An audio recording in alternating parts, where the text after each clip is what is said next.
بسم اللہ الرحمن الرحیم۔ السلام علیکم ورحمۃ اللہ وبرکاتہ۔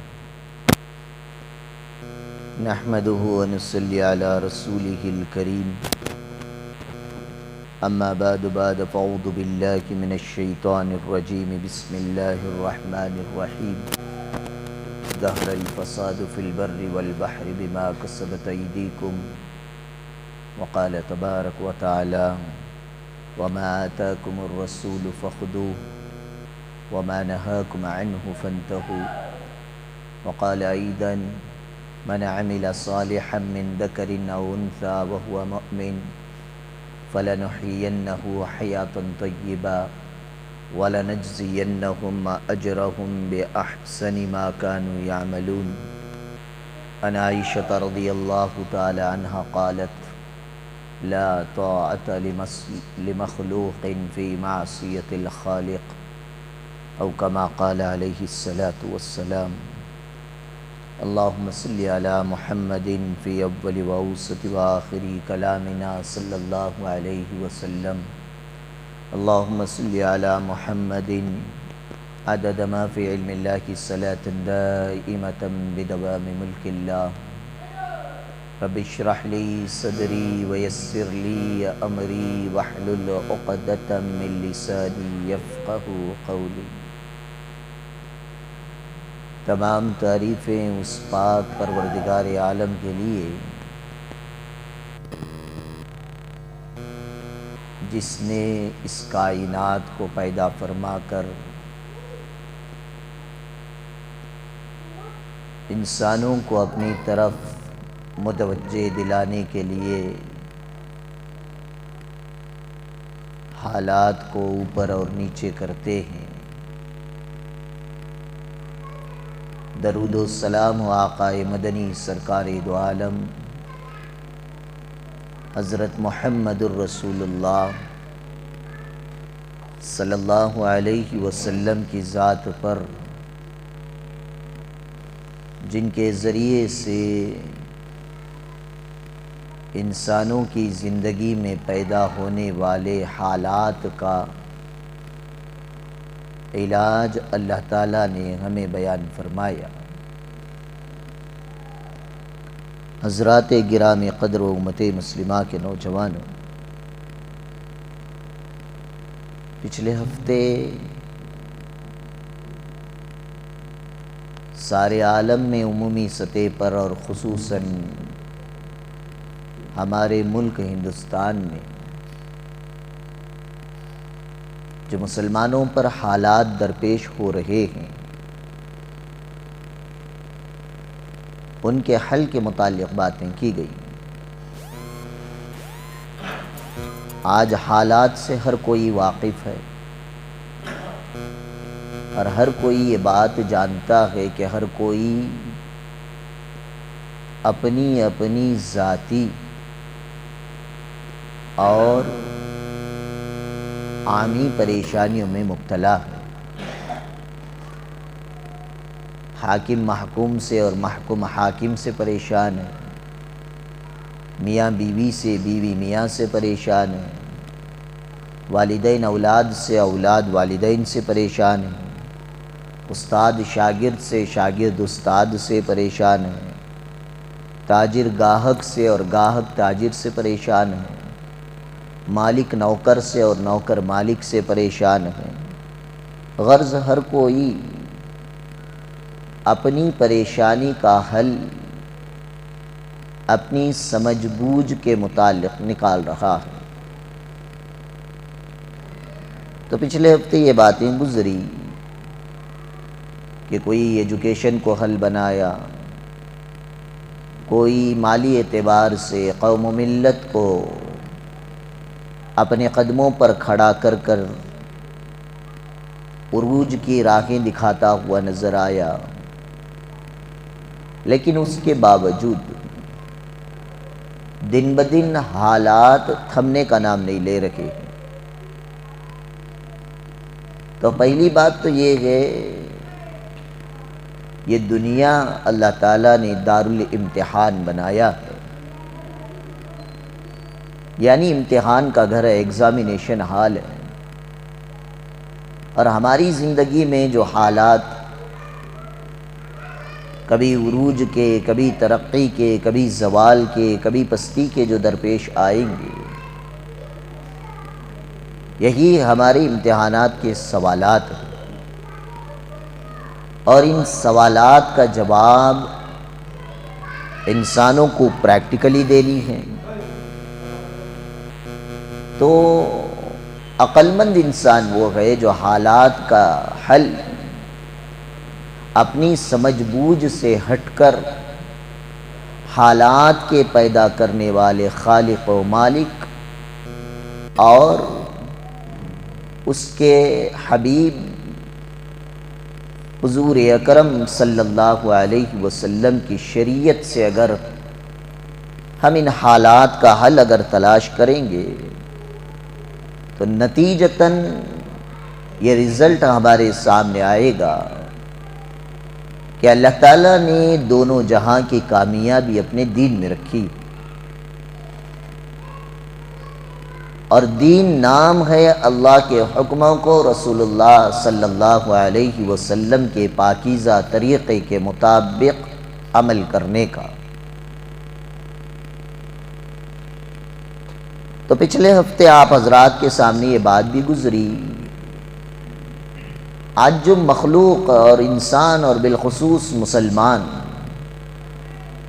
پریشان ہے کہ ہر کوئی ہمارا نافرمان ہو رہا ہے، والدین کو اولاد کی نافرمانی کی پریشانی، حاکم کو محکوم کی نافرمانی کی پریشانی، تو ہر ایک کی جو پریشانی ہے اس کا نتیجہ اور نچوڑ یہ ہے کہ ہر کوئی ایک دوسرے کا نافرمان ہو رہا ہے۔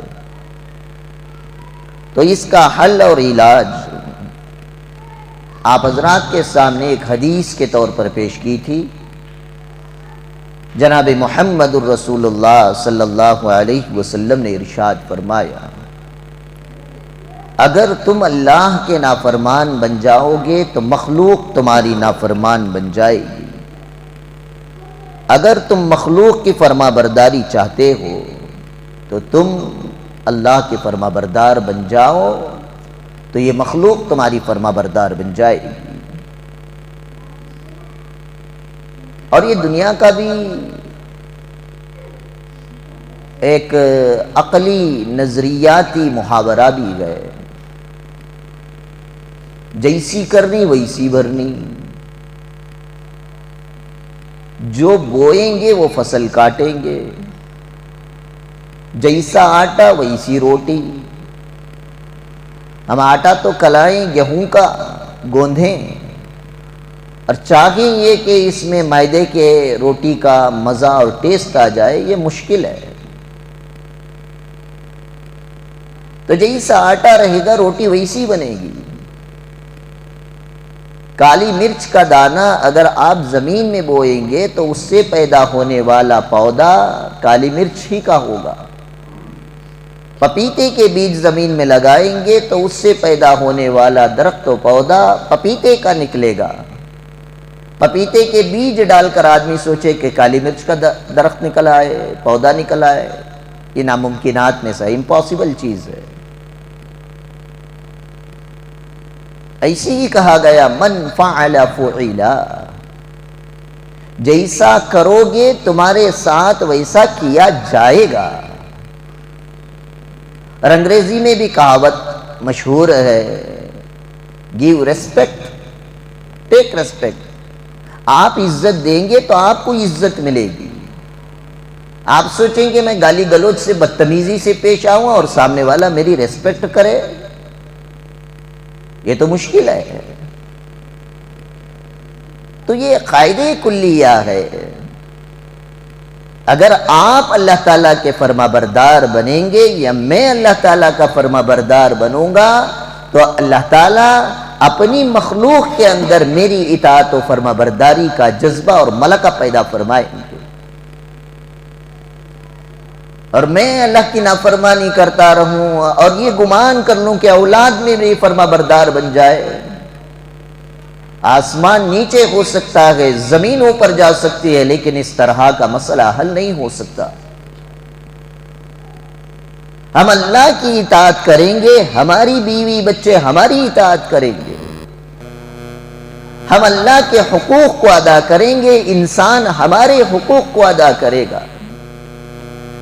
اگر ہم نہیں کریں گے تو ہمارے ساتھ بھی وہی معاملہ کیا جائے گا۔ غالباً حضرت معاذ ابن جبل یا امیر معاذ ابن جبل رضی اللہ تعالی عنہ نے جب یمن کا گورنر بنا کر بھیج دیا گیا تو وہاں سے امی عائشہ رضی اللہ تعالی عنہ کو خط لکھا، امی جان میرے لیے کوئی نصیحت فرما دیں۔ امی عائشہ رضی اللہ تعالی عنہ نے اس خط کا جواب بڑے مختصر الفاظ میں دیا، فرمایا لا طاعت لمخلوق فی معصیت الخالق۔ تم ایسا کوئی گناہ کسی انسان کو خوش کرنے کے لیے نہ کرو جس سے اللہ تعالی ناراض ہو جائے۔ اگر تم وہ کام کرو گے جس سے اللہ راضی ہو جائے تو اللہ تعالیٰ اپنی مخلوق کے اندر تمہارے لیے محبت پیدا فرما دیں گے۔ ایک جانب حضرات صحابہ کا مزاج، دین شریعت قرآن و حدیث ہمارے سامنے ہے، اور دوسری طرف ہم اپنی پریکٹیکلی لائف کو، زندگی کو جس ماڈل پر ڈھال کر گزار رکھے ہیں، ہمیں اپنی زندگی پر غور کرنا ہے، کیا میرا کوئی عمل اللہ کو راضی کرنے کے لیے ہو رہا ہے؟ اگر نہیں ہو رہا ہے تو یہ امید نہ رکھیں اگر ہم اللہ کو راضی نہیں کر رہے ہیں تو یہ مخلوق ہم سے راضی نہیں ہوگی۔ اسی لیے علامہ جلال الدین صاحب علامہ عبد الکبیر سیوطی، علامہ عبد الکبیر جلالی رحمت اللہ علیہ نے اپنے ملفوظات میں لکھا ہے کہ ایک خالق کو منانا آسان ہے، ایک رب کو منا لو، ساری مخلوق کو منانا مشکل ہے۔ آپ سوچیں کہ میں سوچوں میں اس مسجد کا امام اور خطیب ہوں، پچھلے 16 سال سے میں امامت اور خطابت کے فرائض انجام دے رہا ہوں، اور میں یہ سوچوں کہ میرے پیچھے آنے والے یا جمعے کو آنے والے سارے سامعین میرے بیان سے خوش اور راضی ہو جائیں، خدا کی قسم میرے عمل میں اخلاص نہیں ہے۔ ہاں اگر میں یہ کہوں رب نے قرآن میں کیا ارشاد فرمایا، رسول اللہ صلی اللہ علیہ وسلم نے حدیث فعل اور حدیث قول کے اندر کیا ارشاد فرمایا، صحابہ نے اس پر کیا عمل کیا، اور آپ کا اور میرا عمل کیا ہے، اگر میں یہ اعمال، یہ باتیں اللہ اور اس کے رسول کو راضی کرنے کے لیے کہوں تو یہ تو ہو سکتا ہے کہ کوئی بندہ ناراض ہو جائے میری باتوں سے، لیکن میرا رب میری باتوں سے راضی اور خوش ہو جاتا ہے۔ اور یہ دنیا کی 60-70 سالہ زندگی ہے۔ مجھے تعجب ہوتا ہے ان لوگوں پر جو ایک دوسرے پر کینہ رکھتے ہیں، بغض رکھتے ہیں، حسد رکھتے ہیں، جلن اور کڑن رکھتے ہیں، ایک دوسرے کی ترقی سے جلتے ہیں۔ اس بات پر افسوس ہوتا ہے کہ ایسے ہی 30-40 سال کی زندگی گزر گئی، اور کتنی زندگی بچی ہے جس کے لیے اتنی بیماریاں ہم نے اپنے دلوں میں جمع کر کے رکھی ہیں۔ پیر قبر میں لٹک رہے ہیں، عہدے کی خواہشیں ہمارے دل سے ختم نہیں ہوئی۔ مر کر اللہ کو کیا جواب دیں گے؟ یہ کہیں گے کہ میں فلاں کا صدر تھا، یہ کہیں گے کہ میری سیکریٹری کی پوزیشن تھی، یہ کہیں گے کہ میں M P M L A اور کاؤنسلر تھا۔ یاد رکھیں سانسیں بند ہوئی، دنیا ہی کے اندر یہ عہدے ختم ہو جاتے ہیں۔ آج کی زندہ تازہ خبر، رات کا واقعہ اٹھا کر دیکھ لیں۔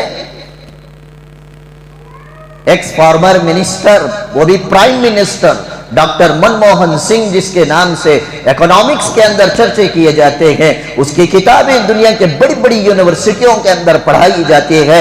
10 سال تک اس ہندوستان کی پرائم منسٹر کی گدی پر بیٹھ کر حکومت کرنے والا آج کہاں ہے؟ یہ جو سانسیں جب تک چل رہی ہیں تب تک انسان کے اندر انا اور میں کے باتیں چلتے رہتی ہیں. یہ سانسیں ختم، اس کا عہدہ ختم، اس کی زندگی ختم، حتیٰ کہ اس کا نام بھی ختم ہو جاتا ہے. اور یہ کہا جاتا ہے کہ میت کو کب اٹھائیں گے؟ کوئی نہیں کہے گا مفتی صاحب کو کب اٹھائیں گے، کوئی نہیں کہے گا کہ صدر صاحب کو کب اٹھایا جائے گا، کوئی نہیں کہے گا کہ پرائم منسٹر کا جنازہ کب ہوگا. یہ کہا جائے گا کہ میت کے تدفین کا وقت کیا ہوگا.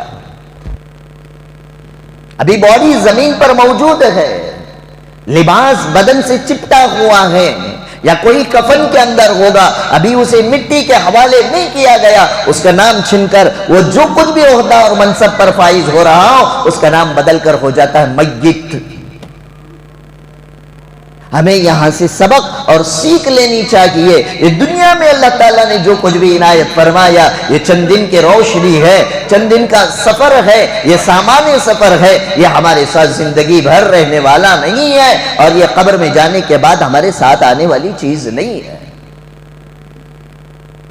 اس لیے دنیا کا کوئی مسئلہ آ جائے، کوئی پریشانی آ جائے، کوئی تکلیف آ جائے، حالات بد سے بدتر ہو جائیں، کبھی بابری مسجد کا مسئلہ، کبھی گیان واپی کی مسجد کا مسئلہ، کبھی دلی کی جامع مسجد کا مسئلہ، کبھی اجمیر کی درگاہ کا مسئلہ، کبھی حجاب کا مسئلہ، کبھی پردے کا مسئلہ، کبھی کٹ حلال کا مسئلہ، دنیا بھر کی پریشانی امت مسلمہ میں آ جائے، اللہ اور اس کے رسول کی شریعت مجھے اور آپ کو بتاتی ہے آپ کامیاب ہونا چاہتے ہیں، آؤ اللہ کی رسی کو مضبوطی سے تھام لو، اللہ کے حکموں کو نبی کے طریقے پر بجا لے آؤ، دین پر عمل کرنے والے بن جاؤ، تمہارے دنیا کے مسئلے اللہ چٹکیوں میں حل کر کے دکھائیں گے.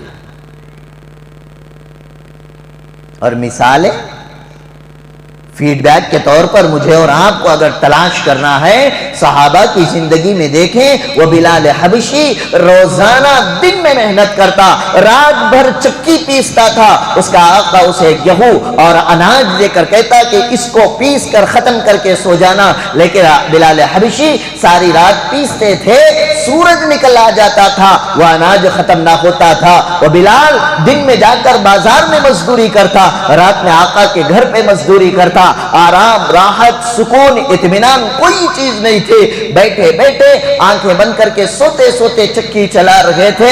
آقا کریم صلی اللہ علیہ وسلم کی نظریں حضرت بلال حبشی پر پڑی، بلال پر میرے آقا کا دل نرم ہوا. ابو بکر کو بلا کر فرمایا اس بلال غلام کو آزادی دلا دیا جائے. ابو بکر نے اپنے پیسے پھینکے اور بلال کو آزادی دلائی. یہ وہی بلال ہے جس کو تپتی ہوئی ریت پر جب کھینچا جاتا تھا تو کہتا تھا احد احد احد. اللہ کے نبی نے فرمایا بلال صبر کر، اللہ تیرے لیے راستے آسان فرمائیں گے. لیکن ان حالتوں میں حضرت بلال حبشی نے دین کو نہیں چھوڑا، توحید کو نہیں چھوڑا، ربوبیت کو نہیں چھوڑا، الوہیت کو نہیں چھوڑا. اللہ کی ذات کے ایمان کے ساتھ دن بدن پختہ ہوتے گئے، نبی کے راستے پر قیام پذیر ہوئے. پھر حالات یہ آئے کہ اللہ تعالیٰ نے اسی بلال حبشی کو رسول اکرم حضرت محمد رسول اللہ صلی اللہ علیہ وسلم کی مسجد کا مؤذن قرار دیا. اور وہ کعبہ جس کی بلندی، جس کے عروج، جس کی ترقی، جس کی برکتیں، جس کی ہدایت کے اللہ تعالیٰ نے قرآن میں گنگائے ہیں، جب فتح مکہ ہوا اللہ کے نبی نے حضرت بلال حبشی کو بلا کر فرمایا اے بلال جاؤ کعبے کی چھت پر کھڑے ہو کر اللہ اکبر کی اذانیں دینا. یہ فقط واحد اکیلے بلال حبشی ہیں جن کو اللہ تعالیٰ نے، اللہ کے نبی نے اپنے کعبے پر اللہ کے گھر پر کھڑا کر کے اللہ کی بڑائی اذان کے ذریعے سے بلال حبشی سے دلوا کر امت کو بتا دیا تمہارا مقام زمین سے جڑا ہوا ہے، اور جو رب کا غلام ہوتا ہے اس بلال کا مقام کعبے کی چھت سے اوپر جڑا ہوا ہے. کاش یہ صحابہ کی زندگی کو میں اور آپ پڑھتے. خدا کی قسم کہہ رہا ہوں ہجرت سے پہلے مکے کی سرزمین پر صحابہ کی جتنی پریشانیاں تھی اس کی 50% نہیں 20% پریشانی بھی ہندوستانی مسلمان کو آج نہیں ہو رہی ہے. 2 مہینے تک صحابہ کے گھر میں چولہے نہیں جلتے تھے، کھانے کے فاقے چلتے تھے۔ شیب ابی طالب کی گھاٹی میں ایمان لانے والوں کو 3 سال تک کے لیے بیکاٹ کر کے رکھ دیا۔ صحابہ کی زندگی کیسی تھی؟ کھانے کے لیے کھانا نہیں، پینے کے لیے پانی میسر نہیں، جنگلی پتوں کو کھا کر صحابہ نے زندگی تو گزارنا برداشت کیا، لیکن اللہ کے دین کو چھوڑنا صحابہ کو منظور نہیں تھا۔ اس طرح کی قربانیاں ان صحابہ نے دی تو اللہ تعالیٰ نے آگے چل کر فتح مکے کی شکل میں، جس مکے سے مجبور ہو کر صحابہ نکل کر مدینہ گئے تھے، اللہ کے حکم سے اسی مدینے سے صحابہ مکے میں فاتحانہ انداز میں داخل ہوئے، اور اس مکے کی حکومت گورنری کو اپنے قابو میں لینے کے لیے صحابہ کو ایک قطرہ خون بھی زمین پر گرانے کی ضرورت نہ پڑی۔ مکی زمین زندگی میں بھی صحابہ کا رب اور اللہ کی تھا، مدنی زندگی میں بھی صحابہ کا خدا اللہ کی تھا، لیکن حالات مکی زندگی میں ہجرت سے پہلے اللہ نے بدلے نہیں، لیکن مدینے میں جانے کے بعد، فتوحات کے بعد، خندق ہوا، احد ہوا، بدر ہوا، ساری جنگیں ہونے کے بعد اللہ تبارک و تعالیٰ نے مکے کی فتح عطا فرمائی، تو کیا وہ اللہ پہلے ہی مکے کی فتح عطا نہیں کر سکتا تھا؟ کر سکتا تھا، لیکن اللہ ایمان والوں کا امتحان لیتے ہیں، ایگزام لیتے ہیں، دیکھو تو صحیح یہ نام کے مسلمان کتنے ہیں اور کام کے مسلمان کتنے ہیں۔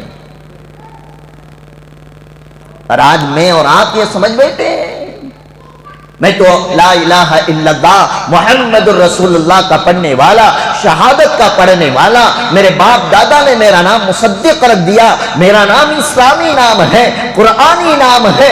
اللہ تعالیٰ کو چاہیے اللہ میرے لیے فتوحات کے دروازے کھول دے۔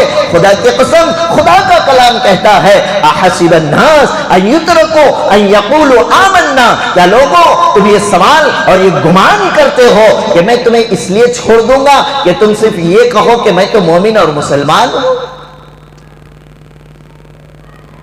چھوڑنے والے نہیں ہیں۔ ایمان کی بنیاد پر صرف فیصلے نہیں ہوتے۔ وَلَقَدْ فَتَنَّ الَّذِينَ مِن قَبْلِهِمْ، اللہ نے فرمایا وَهُمْ لَا يُفْتَنُونَ، یقیناً تم سے امتحان لیا جائے گا، آزمائشیں لی جائیں گے، تکالیفیں دی جائیں گی۔ کس طرح سے آزمائش ہوگی؟ وَلَنَبْلُوَنَّكُمْ بِشَيْءٍ مِّنَ الْخَوْفِ، چیزوں کے ذریعے سے امتحان لیا جائے گا، ڈر کے ذریعے سے امتحان لیا جائے گا۔ کبھی ہٹلر کا ڈر تمہیں ڈرائے گا، کبھی بش کا ڈر تمہیں ڈرائے گا، کبھی جارج ڈبلیو بش کا ڈر تمہیں ڈرائے گا، کبھی کلنٹن کا ڈر تمہیں ڈرائے گا، کبھی نیتن یاہو کا ڈر تمہیں ڈرائے گا، کبھی مودی کی شکل میں ڈر آئے گا، کبھی فرعون کی شکل میں ڈر آئے گا، کبھی نمرود اور شداد اور ابو جہل کی شکل میں ڈر آئے گا، لیکن ان ڈروں سے ڈرنا نہیں ہے، یہ امتحان ہے۔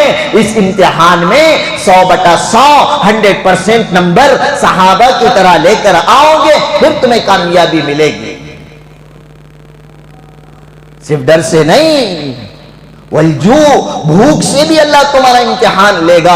کیا بھوک کی حالت میں تم حلال ہی کھاتے ہو یا حرام کا بھی کھا لیتے ہو؟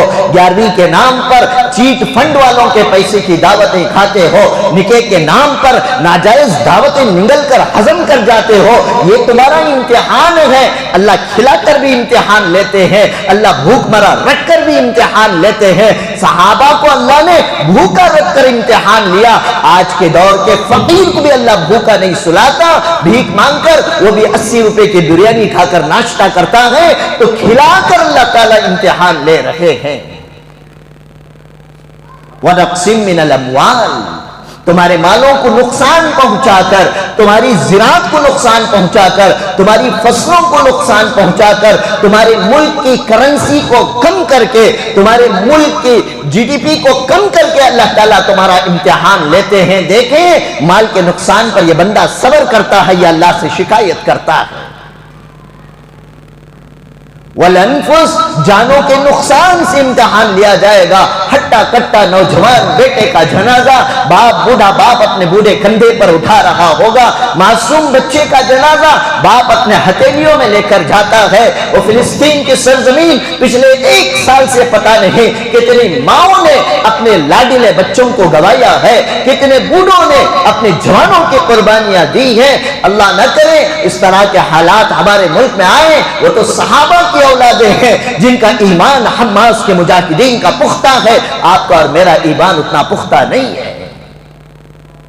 یہ اموات جو ہو رہے ہیں، کبھی زلزلے آتے ہیں، کبھی سیلاب آتے ہیں، کبھی بارشیں ہو جاتی ہے، کبھی لینڈ سلائڈنگ کے واقعات درپیش آ جاتے ہیں، ان سے جو اموات ہوتے ہیں، شہید ہوتے ہیں، انتقال کر جاتے ہیں، یہ ہمارے لیے آزمائش ہے۔ وَالْأَنفُسِ وَالثَّمَرَاتِ، کبھی پھلوں کو نقصان پہنچا کر اللہ امتحان لیتے ہیں۔ اچھے خاصے پھل تھے، آم کی منڈی سے آم خرید کر لائے تھے، رات لوڈ اتارا تھا اور صبح دیکھتے دیکھتے کیڑ پڑ گیا اور ایک اس میں خراب نکلا، بولا تو ساری کی ساری پیٹھی کے آم خراب ہو چکے تھے۔ یہ نقصان تم نے اپنی ذات سے نہیں کیا، اللہ تعالیٰ نقصان پہنچا کر تمہارا امتحان لے رہے ہیں۔ تو غرض یہ ہے کہ یہ دنیا کے اندر جو بھی حالات آئیں گے، یہ حالات کا پیدا کرنے والا خود رب ذوالجلال ہے۔ اللہ تبارک و تعالیٰ نے فرمایا جب تم اللہ کی نافرمانی کرنے لگو گے، مخلوق تمہاری نافرمانی کرے گی۔ اگر تم چاہو تمہاری بیوی تمہارا فرما بردار بن جائے، تمہاری اولادیں تمہاری فرما بردار بن جائے، تمہارا کام والا نوکر تمہارا فرما بردار بن جائے، تمہارا شاگرد تمہارا فرما بردار بن جائے، تو تمہیں چاہیے تم اللہ کے فرما بردار بن جاؤ اور رسول اللہ کے طریقے کو اختیار کرنے والے بن جاؤ۔ جس طرح صحابہ نے اپنی زندگی میں دین کو جگہ عنایت فرمائی تھی، اسی طرح ہم اپنی زندگی کے اندر دین کے ہر طریقے اسوے کو اور نبی کو آئیڈیل اور ماڈل بنا کر زندگی گزاریں گے۔ خدا کی قسم یہ دنیا کی بڑی بڑی طاقتیں جو کبھی سپر پاور کے نام سے آج جانی جاتی ہے، کبھی روم کو سپر پاور کہا جاتا تھا، کبھی پرشین امپائر کو سپر پاور کہا جاتا تھا اور کبھی امریکہ کو سپر پاور کہا جاتا تھا۔ 21 سال تک افغانستان کے طالبان سے اس نے جنگیں لڑی، لیکن طالبان نے مقابلہ کیا اور ان کے مقابلے کا سپر پاور کا گھمنڈ توڑ کر انہیں اپنے ملک کو چھوڑ کر جانے پر مجبور کیا۔ تو وہ مجبور کرنے والی ذات اللہ کی ذات ہے۔ جس طرح طالبان کا یقین اللہ سے تھا، جس طرح حماس کے مجاہدین کا یقین اللہ تبارک و تعالیٰ سے ہے، خدا کی قسم بھارت کے ہر مسلمان کا یقین ایسے اگر بن گیا تو یہ دنیا کی طاقتیں، یہ پارلیمنٹ میں بیٹھنے والے، ویٹو اوسٹو کا گانا دینے والے، سب کا ساتھ سب کا وکاس کی باتیں کر کر ہماری مسجدوں کے نیچے یہ اپنے بھگوانوں کو جو ڈھونڈ رہے ہیں، یہ ہمارے حالات سے کوئی بگاڑ پیدا نہیں کر سکتے۔ ضرورت ہے ہمیں اللہ کی یقین کی ضرورت ہے، ہمارے لائف سٹائل کو پروفیٹ آف دا محمد صلی اللہ علیہ وسلم کے لائف سٹائل پر لے آئے۔ پھر دیکھیں صحابہ 313 تھے بدر کے میدان میں، 1000 کا لشکر بال بانکا نہ کر سکے، پھر بھی تم بھارت کے اندر 35 کروڑ ہو تو یہ 105 کروڑ غیر ٹہر کر ہمارا کیا بال بانکا کر لے۔ تو غرض یہ ہے آج دنیا کے اندر ہر کوئی پریشان، اور اس پریشانی کا حل اللہ تعالیٰ نے اپنے دین میں رکھا ہے، اور دین نام ہے اللہ کے حکموں کا، نبی کریم صلی اللہ علیہ وسلم کے پاکیزہ طریقے پر ادا کرنے کا۔ بات سمجھ میں آ گئی؟ آئی کبھی نہیں آئی؟ ریپیٹ کرو اور ایک بار، منڈی تو بھی ہلاؤ، نہیں آئی تو بھی منڈی ہلاتی۔ پچھلے ہفتے آپ حضرات کے سامنے حضرت عقبہ بن نافع رضی اللہ تعالیٰ عنہ کا قصہ سنایا تھا کہ کس طرح تیونس کے علاقے میں گئے اور جنگل میں اعلان فرمایا، وہ سارا جنگل خالی ہو گیا۔ آج بھی اس تیونس کے علاقے میں جس جنگل کو عقبہ بن نافع نے خالی کروا کر وہاں جو قیروان سٹی کو قیام پر عطا فرمایا تھا، 1400 سال بعد بھی آج تیونس کے اندر وہ شہر موجود ہے۔ حضرات صحابہ کی زندگی میں ایک صحابی حضرت سعد ابن عقبہ رضی اللہ تعالی عنہ، حضرت سعد ابن عقبہ رضی اللہ تعالی عنہ اپنی فوج کو لے کر شہر بحر سیر کے نیچے اترے، دمشق کا علاقہ، اندلس کا علاقہ فتح کرتے کرتے کرتے کرتے آگے بڑھے۔ بحر سیر کے نیچے اترے تو آگے دیکھا دریائے دجلہ حائل ہے،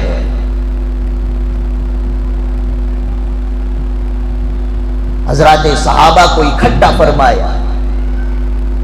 فرمایا کہ دیکھو یہ دنیا کی چیزیں، یہ جو کچھ ہیں یہ اللہ چاہتا ہے تبھی عمل کر سکتے ہیں۔ آگ میں جلانے کی صلاحیت نہیں ہے، اللہ چاہتا ہے تو آگ جلاتی ہے۔ اگر آگ میں جلانے کی صلاحیت ہوتی تو حضرت ابراہیم کو تو آگ جلا دیتی، اور سمندر کے پانی میں ڈبونے کی طاقت نہیں ہے، ہاں ڈبوتی تب ہے جب اللہ تعالیٰ چاہتے ہیں۔ اگر سمندر میں ڈبونے کی طاقت ہوتی تو حضرت موسیٰ کا لشکر بحر قلزم کو پار کر کے نہ چلا جاتا اور فرعون اسی سمندر میں ڈوب کر غرق نہ ہو جاتا۔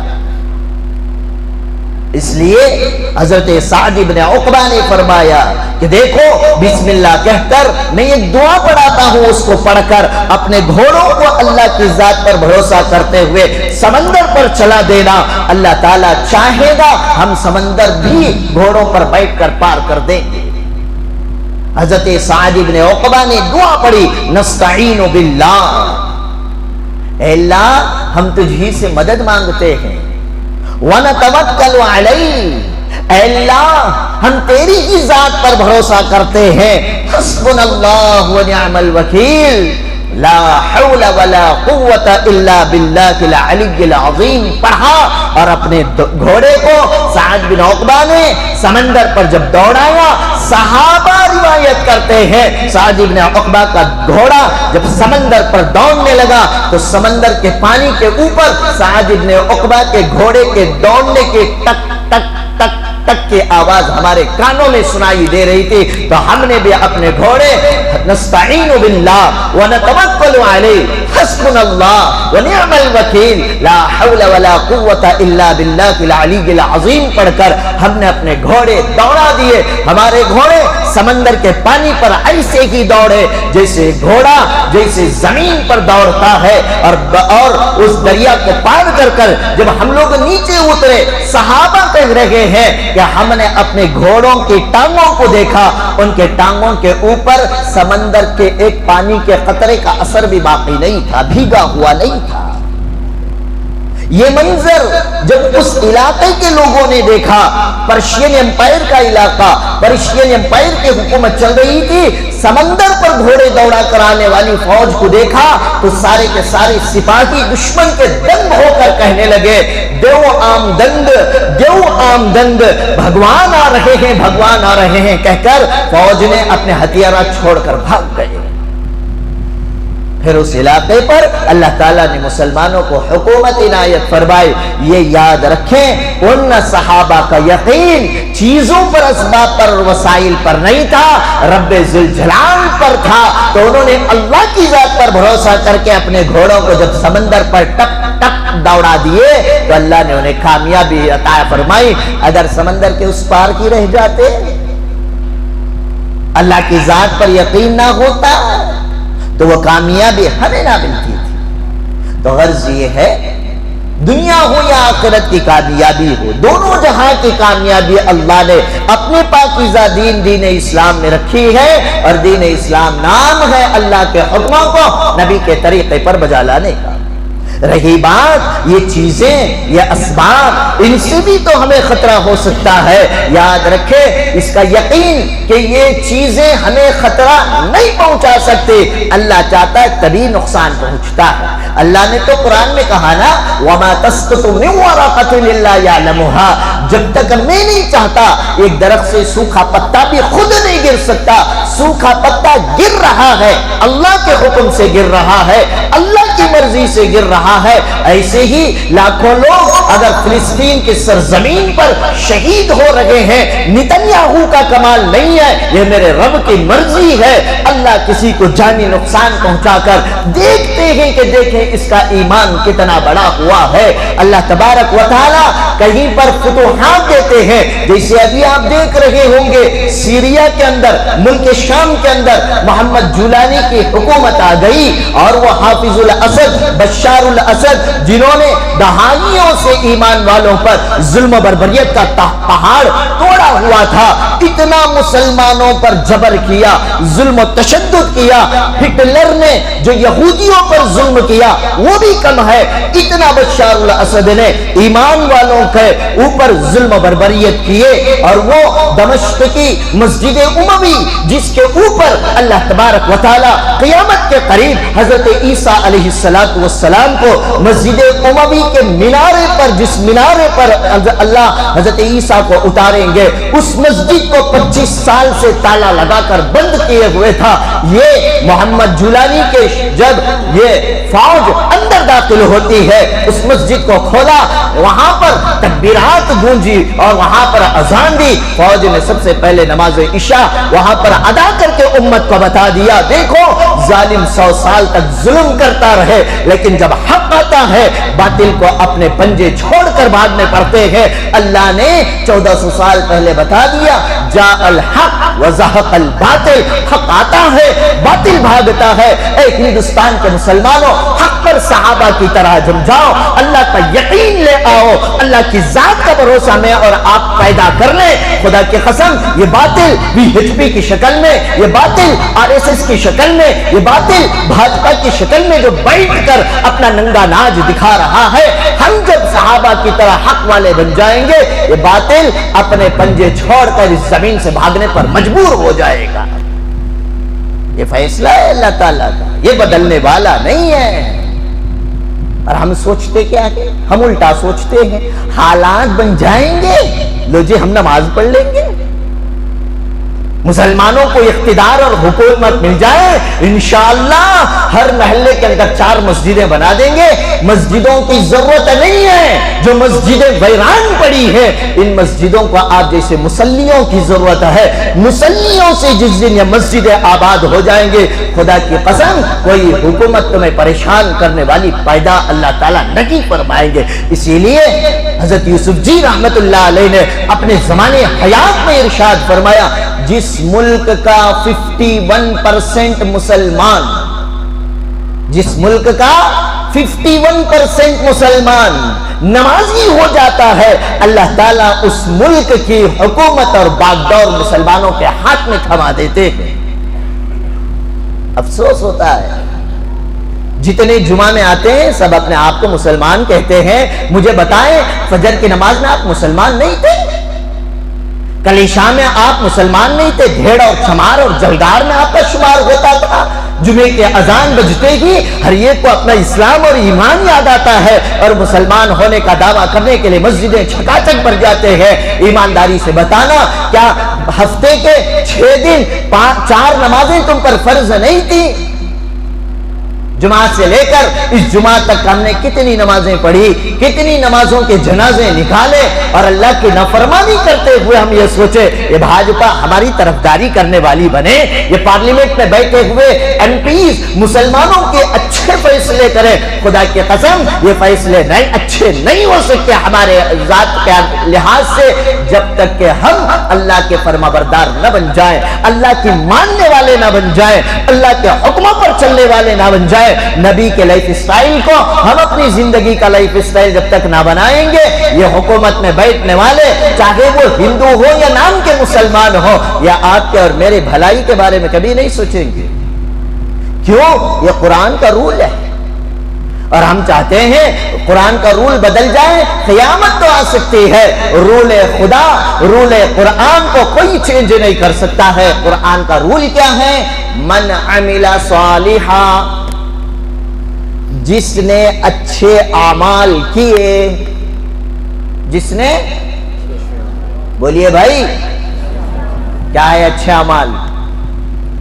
پب جی کھیلنا نوجوانوں کا، فری فائر اور پب جی کے چکر میں رات کے 2-2 بجے تک جاگنا، انسٹاگرام کی ریلیں بنانا، شارٹس بنانا، ویڈیو بنانا، سفید داڑیاں والے ٹک ٹاک پر ناچ کر ڈانس کا ننگا ناچ دکھا رہے ہیں، ایسے اس قوم پر اللہ تعالیٰ اچھے حالات آئیں گے؟ سودی شراب، چیٹ فنڈ، سنگا، لون، حرام کا کھا کھا کر جمعے کی ایک نماز پڑھ لیں تو اللہ حالات درست کرے گا۔ جو لباس میں اور آپ پہن رہے ہیں، اس لباس کا ایک دھاگا اگر حرام کا ہوگا، رب کعبہ کی قسم کھا کر کہتا ہوں میری اور آپ کی نماز قابل قبول نہیں ہے۔ حرموں میں حرم پاک میں دعائیں کی گئی، ہر مسجد کے اندر قنوت نازلہ پڑھ کر دعا کی گئی، حالات امت کے نہیں بدلے۔ کیوں نہیں بدلے؟ اس لیے کہ میرا اور آپ کا کھانا حرام ہے، پہننا حرام ہے، پینا حرام ہے۔ ہم یہ سوچتے ہیں خنزیر اور کتے کا گوشت کھانا حرام ہے۔ بولیے بھائی، حرام سمجھتے نہیں سمجھتے؟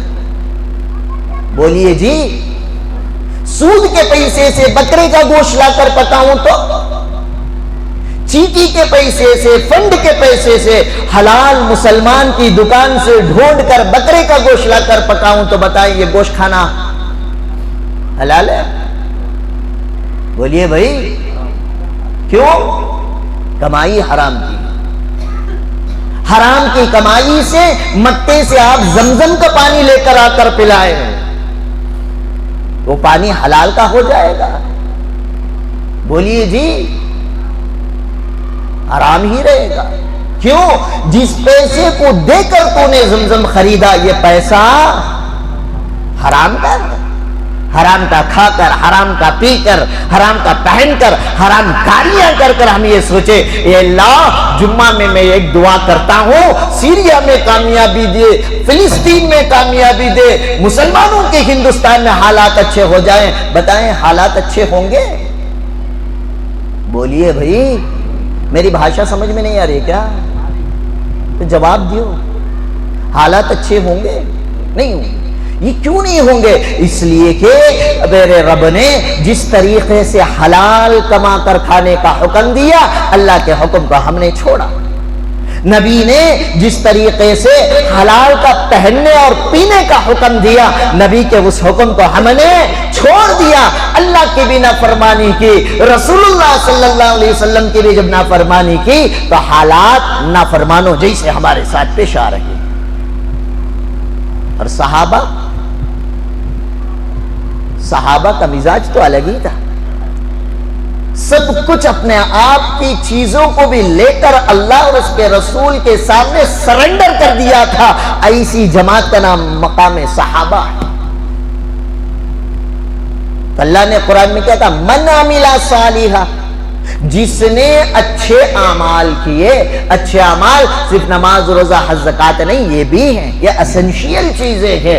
اس کے علاوہ آپ کے اخلاق اچھے ہو، آپ کا کردار اچھا ہو، آپ ماں باپ کے لیے آنکھوں کی ٹھنڈک پہنچانے والی اولاد ہو، اور آپ اپنے بچوں کے لیے ایک شفیق باپ ہو، اپنے شاگردوں کے لیے ایک بہترین استاد ہو، اپنے پڑوسی کے لیے ایک بہترین استاد ہو۔ نبی کے اخلاق ہماری زندگی میں ہوں گے تو میرا ہر عمل، فرمایا عمل صالح، اچھا کام۔ اللہ نے فرمایا من عمل صالحا، جس نے اپنے اعمال کو سنوار لیا، من ذکر او انثی، چاہے وہ مرد ہو یا عورتیں ہوں۔ قرآن کی ہمہ جہتی کلام پر غور کریں، اللہ نے صرف مردوں سے نہیں فرمایا، یا اللہ نے صرف عورتوں سے نہیں فرمایا، چاہے مرد ہو یا عورت ہو، جس نے بھی اعمال اچھے کر لیے وَهُوَ مُؤْمِن، شرط یہ ہے کہ وہ ایمان والا ہو۔ کیا ہو بھئی؟ ایمان والا، ایمان والا، اچھے اعمال کرنے والا۔ وَالْعَصْرِ إِنَّ الْإِنسَانَ لَفِي خُسْرٍ إِلَّا الَّذِينَ آمَنُوا وَعَمِلُوا الصَّالِحَاتِ، ایمان والا بھی ہو، اچھے اعمال کرنے والا بھی۔ یہ دو چیزیں اللہ نے فرمائی، من عمل صالحا، جس کے اعمال اچھے ہو گئے، من ذکر و انثی، چاہے وہ مرد ہو یا عورت ہو، وہو مومن، اگر وہ ایمان والا ہے، فلنحینہ حیاتا طیبہ، تو میں اس کی دنیا کی زندگی کو سنوار دوں گا، خوشگوار بنا دوں گا، راحت و سکون والی بنا دوں گا، اطمینان والی بنا دوں گا۔ کس کا وعدہ ہے؟ کس کا وعدہ ہے بھائی؟ اللہ کا وعدہ ہے۔ کانگریس کی 5 گارنٹی وعدوں پر ہمارا وشواس رہا، وشواس رہا نہیں رہا؟ جن کے اکاؤنٹ نہیں تھے انہوں نے اکاؤنٹ کھلوائے۔ دنیا کا سب سے بڑا مکار اور جھوٹا ہمارے دیش کے پردھان منتری کے اعلان پر ہمیں یقین رہا کہ سلنڈر کی سبسڈی ملے گی، 500 روپے کا کھاتا، کروڑوں لوگوں نے اپنے اکاؤنٹ کھلوا لیے۔ دنیا کے مکاروں کے اعلان کا تو مجھے اور آپ کو یقین ہے، کیا اللہ کی بات پر مجھے اور آپ کو یقین نہیں ہے؟ کتنا یقین ہونا چاہیے؟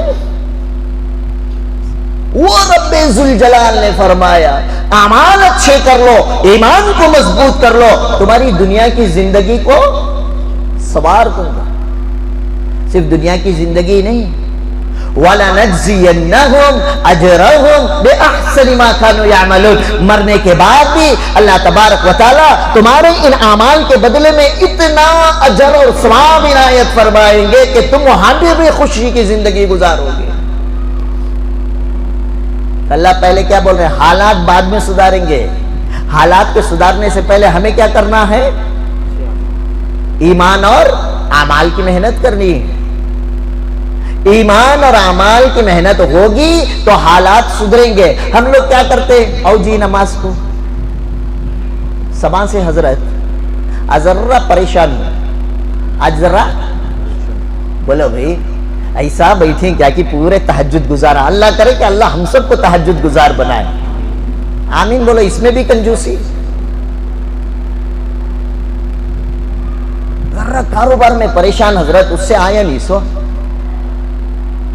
بھئی، آجا پریشانی دور ہو جائے گی۔ بیوی کا ٹارچر سنبھالنے ہو رہی نہیں حضرت، اسے آرونچنے میں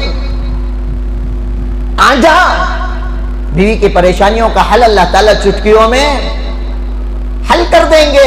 یہ قرآن کا ہے۔ پرائم منسٹر یا سی ایم یا M P M L A اور کاؤنسلر کا وعدہ نہیں ہے، ان کو پیدا کرنے والی ذات رب کا وعدہ ہے۔ اعمال سدھار لو، ایمان پر جڑ جاؤ، تمہاری دنیا کے حالات کو میں سدھار کر رکھ دوں گا۔ ہمارے نبی کی زندگی کو دیکھیں، مکے میں کتنا ستایا۔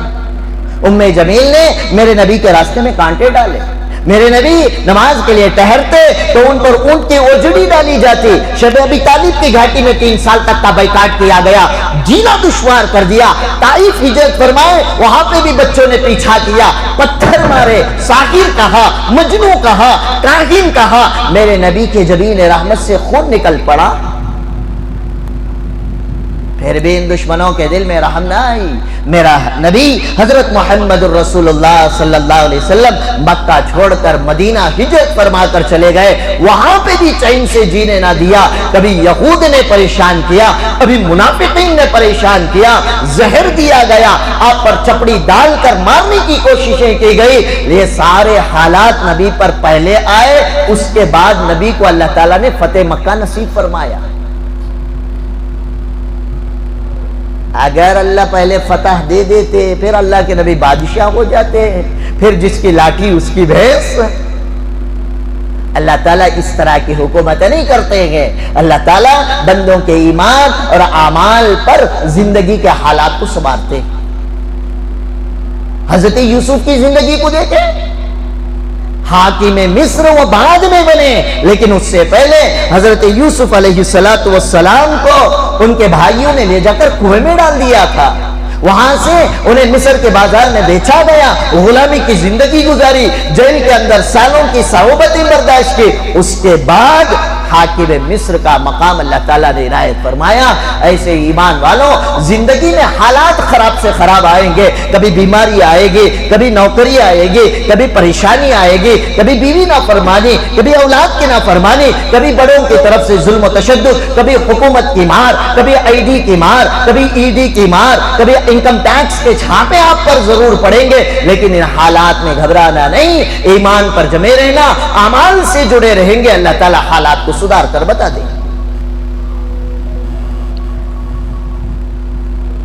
حضرات صحابہ میں حضرت عمر بن الخطاب رضی اللہ تعالی عنہ، ان کو اللہ تعالیٰ نے مقام تسخیر عنایت فرمایا۔ اللہ تعالیٰ نے 3-4 جگہ مقام تسخیر کا قرآن میں ذکر فرمایا، تسخیر کائنات۔ وَسَخَّرَ لَكُم مَّا فِي السَّمَاوَاتِ وَالْأَرْضِ، اللہ فرماتے ہیں اس کائنات کو ہم نے ایمان والوں کے لیے مسخر کر دیا ہے۔ مسخر کا مطلب، ہماری اردو بھی بہت ہائی لیول کی نہیں،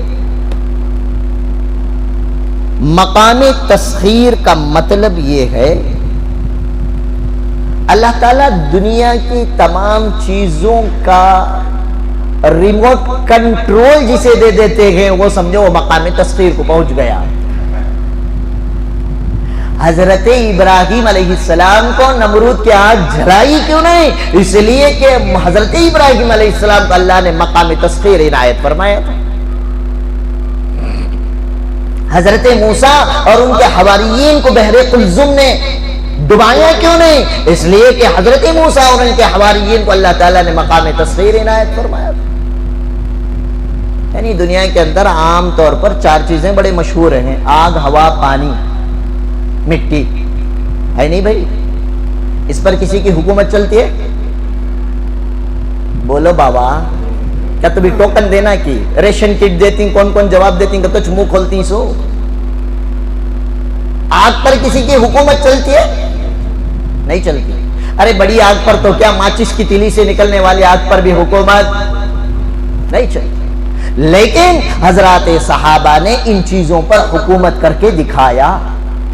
جیسے پچھلے ہفتے حضرت عقبہ بن نافع کا قصہ سمجھایا، انسان تو انسان، اللہ تعالیٰ نے جانوروں میں صحابہ کی بات ماننے کا ملکہ پیدا کر دیا تھا، اور حضرت سعد بن عقبہ کے سمندر کو بھی مسخر کر دیا تھا۔ ایسے ہی حضرت عمر بن الخطاب رضی اللہ تعالیٰ عنہ کا دور تھا۔ حضرت عمر مسجد نبوی میں بیٹھے ہوئے، ایک صحابی دوڑ کر آیا، لا کر فرمایا: اے امیر المومنین، مدینے کے باہر سے آگ پھیلتے ہوئے، چیزوں کو جلاتے ہوئے مدینے کی طرف آ رہی ہے، آپ اس کا کچھ اپائے کریں۔ میں بھی تمہیں رہتے کیا کرتے؟ جلدی فائر بریگیڈ والے کو فون کر بھاگتے، ہے نہیں ہے؟ کیوں؟ ہمارا یقین اسباب پر۔ وہ تو صحابہ تھے۔ حضرت تمیم داری رضی اللہ تعالیٰ عنہ کو حضرت عمر نے بلایا اور بلا کر فرمایا: اے تمیم، جاؤ، مدینے کی فلاں جانب سے آگ پھیلتی ہوئی، چیزوں کو جلاتے ہوئے مدینے کی طرف آ رہی ہے، تم اپنے رومال کا چابک بنانا۔ چابک معلوم؟ چاٹھی۔ رومال کو لپٹے تو ایک ڈوری کا بن جاتا ہے نہیں؟ چابک بنانا، اور بنا کر اس آگ کو جہاں سے نکل رہی ہے وہیں پر دفن کر کے آنا۔ جملہ غور کریں حضرت عمر کا۔ حضرت تمیم داری نے اپنا رومال نکالا، رومال کا چابک بنایا، اور بسم اللہ کہہ کر حضرت تمیم داری اس طرح گھماتے گھماتے آگ کے آگے بڑھ رہے ہیں۔ آگ، حضرت تمیم داری کے چابک کو دیکھ کر آگ پیچھے جا رہی ہے۔ آگے بڑھتے گئے، ساری آگ جا کر سمٹتے ایک کہف غار کے ایک گوی میں سے وہ آگ نکل رہی تھی۔ حضرت تمیم داری اپنے رومال کے چابک پر گھماتے رہے، وہ ساری آگ جا کر اس سوراخ میں، اس غار میں، اس کہف میں، اس کیو میں جب گھس گئی، حضرت تمیم داری نے ایک پتھر اٹھایا، بسم اللہ کہہ کر اس غار کے سوراخ کو بند کر دیا۔ تو پتا چلا آگ میں جلانے پھیلانے کی طاقت تو ہے، لیکن کب ہے؟ جب اللہ تعالیٰ چاہتے ہیں۔ لیکن جب ایک ایمان والا اپنے ایمان پر پختہ اور اللہ کی ذات کا یقین آ جاتا ہے، اعمال سدھر جاتے ہیں، تو حضرت عمر کی جیسی حکومت عطا فرماتا ہے کہ آگ پر بھی حکومت کر کے حضرت عمر نے بتا دیا۔ حضرت عمر جمعے کے دن منبر رسول پر کھڑے ہو کر جمعے کا خطبہ دے رہے ہیں۔ جیسے خطبہ سنتے نہیں ہر جمعہ، حضرت عمر دے رہے ہیں۔ خطبے کے درمیان میں اچانک موضوع سے ہٹتے ہیں اور زور زور سے حضرت عمر کہتے ہیں، یا ساریت الجبل، یا ساریت الجبل، یا ساریت الجبل۔ اس کے بعد خطبہ کنٹینیو۔ صحابہ پریشان، اللہ کی توحید، اللہ کی وحدانیت بیان کر رہے تھے، نبی کا اسوہ بیان کر رہے، اچانک بیچ میں یہ ساریہ کہاں سے آ گئے؟ حضرت ساریہ رضی اللہ تعالیٰ عنہ ایک صحابی ہے جو اس وقت مدینے میں بھی موجود نہیں تھے، چنانچہ حضرت ساریہ کا نام لے کر کہہ رہے، اے ساریہ تم پہاڑ پر چڑھ جاؤ، اے ساریہ تم پہاڑ پر چڑھ جاؤ، اے ساریہ تم پہاڑ پر چڑھ جاؤ۔ اس کے بعد خطبہ کنٹینیو کیا، نماز پڑھائی، لیکن کسی میں ہمت نہیں تھی حضرت عمر سے آ کر پوچھتے۔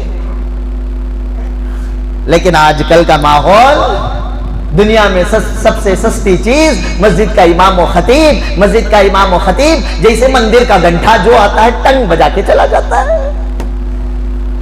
امام کا مقام صحابہ کو معلوم تھا، یہ منبر و محراب وراثت میں نبی سے ملا ہے، اور اس پر جو ٹہرتا ہے اس کا مقام یہ ہے کہ صحابہ نے جا کر مزاج کے خلاف بیان کیا تو بھی سوال نہیں کیا، چنانچہ انتظار کیا حضرت ساریہ کا کہ حضرت ساریہ تو سفر میں ہیں، واپس آ جانے دو۔ انتظار کرتے رہے تو حضرت ساریہ شہر نہاوند فتح کر کے واپس آئے۔ پرشین امپائر کی طرف وہ گئے تھے فوج لے کر، وہاں سے شہر نہاوند کو انہوں نے فتح کے جھنڈے گاڑ کر پرشین رومن امپائر کی طرف گئے تھے، اور شہر نہاوند سے کامیابی کے بعد صحابہ کو لے کر پہنچے تو انہوں نے پوچھ لیا، اے ساریہ اچانک ایک دن جمعے کے وقت میں کھڑے ہو کر حضرت عمر نے تمہارا نام لیا، آخر ماجرا کیا ہے؟ حضرت ساریہ رضی اللہ تعالیٰ عنہ نے فرمایا، مسئلہ یہ تھا کہ ہم جنگ کے میدان میں تھے، ہم جنگ کے میدان میں تھے، رومیوں نے دوسری طرف سے ہم پر حملہ کر دیا، اب ہم تیتر بٹیر ادھر ادھر بھاگ رہے تھے، کسی کے اسلحہ تھے، کسی کا ہتھیارات تھے، کسی کے نہیں تھے، اچانک ہوا سے ہمیں آواز آئی، اے ساریہ پہاڑ پر چڑھ جا، اے ساریہ پہاڑ پر چڑھ جا، اور وہ آواز کسی اور کی نہیں عمر بن الخطاب کی تھی۔ جب یہ آواز ہوا کے ذریعے میرے کانوں تک پہنچے، میں نے فوج کو آواز دی، اے فوج آؤ جلدی پہاڑ کی طرف چڑھ جاؤ۔ سارے ہم پہاڑ پر چڑھ گئے، دشمن نیچے آیا، ہم نے اوپر سے تیر برسا کر رومیوں کی فوج کا خاتمہ کیا اور ہم کامیاب ہو گئے۔ مدینے سے نہاون تک آواز جو ہوا کے ذریعے سے پہنچی، یہ کس نے پہنچائی؟ بولیے بھائی، اللہ تعالیٰ نے پہنچائی۔ ہواؤں پر حکومت کرنے کا مقام اللہ نے صحابہ کو عنایت فرمایا تھا، اور میرا اور آپ کا حال یہ ہے، یہ مائک نکال دوں میری آواز تو فرسٹ فلور میں نہیں جائے گی۔ یہ ہے مقام تسخیر۔